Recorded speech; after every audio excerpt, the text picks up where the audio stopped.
मैं ये कह रहा था कि वादी कश्मीर के इन पुरखेज फिजाओं में आज हमारे साथी निकले हैं ये जश्न मनाने को, जो वजीर आजम मोदी साहब ने GST में रियायत दी है।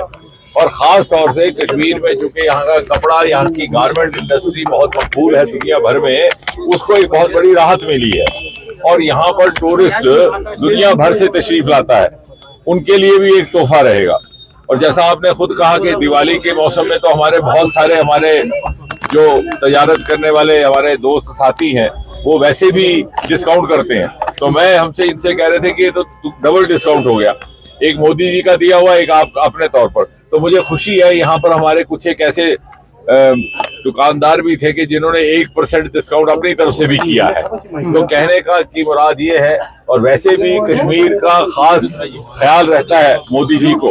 आपको याद होगा सन 2014 में जब वो वजीर आजम बने थे तो उसके 2-3 माह के बाद ही यहाँ बहुत बड़ा सैलाब आया था। आपने देखा, हम सब ने देखा, ये सारी इमारतें पानी में डूब गई थी, गाड़ियां पानी में बह रही थी, सेक्रेटरीट में पानी आ गया था। उस वक्त मोदी जी की पहली दिवाली थी वजीर आजम बनने के बाद, और आमतौर मुआशरे में ये कल्चर है कि पहली दिवाली अपने घर में मनाई जाती है, लेकिन उन्होंने वहां ना बना करके यहाँ पर सैलाबज़दा लोगों के बीच में मनाई थी। कहने का मतलब ये है कि इतना उनके दिल में इतना दर्द है, इतना उनको हमेशा कश्मीर के लोगों के लिए, जम्मू कश्मीर के वासियों के लिए हमेशा उनको इतनी तवज्जो रहती है और इतनी प्रायोरिटी रहती है। और इसलिए जब ये GST घटने का जश्न मुल्क भर में मनाया जा रहा है तो ये कैसे हो सकता है कि वादी कश्मीर में ये ना मनाया जाए।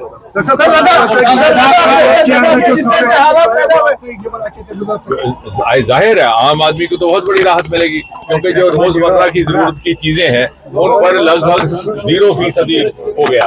जैसे टॉयलेटरीज का सामान है, जैसे बहुत सारे आपके खाने पीने का सामान है, खास तौर से रसोई घर का सामान। हमारे घर में जो हमारी बहनें हैं या जो घरों की हाउसवाइफ्स है उनके लिए बहुत बड़ी राहत है। तो कुल मिलाकर के नौजवानों के लिए तो मुझे लगता है कि इससे बेहतरीन तोहफा पिछले कई बरसों में त्योहारों के मौसम में हिंदुस्तान को नसीब नहीं हुआ।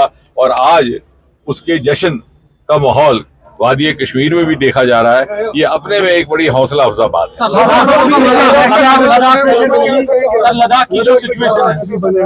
वो जो मुतलका सरकार है वहाँ पर उस पर निगरानी रखी हुई है, जो भी मुनासिब कार्रवाई होगी वो करेंगे।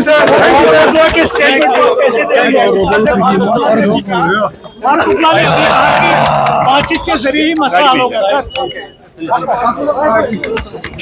करना है और योर सना थकान क्वेश्चन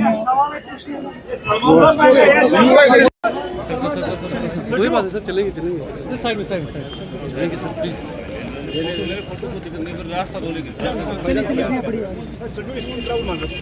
इधर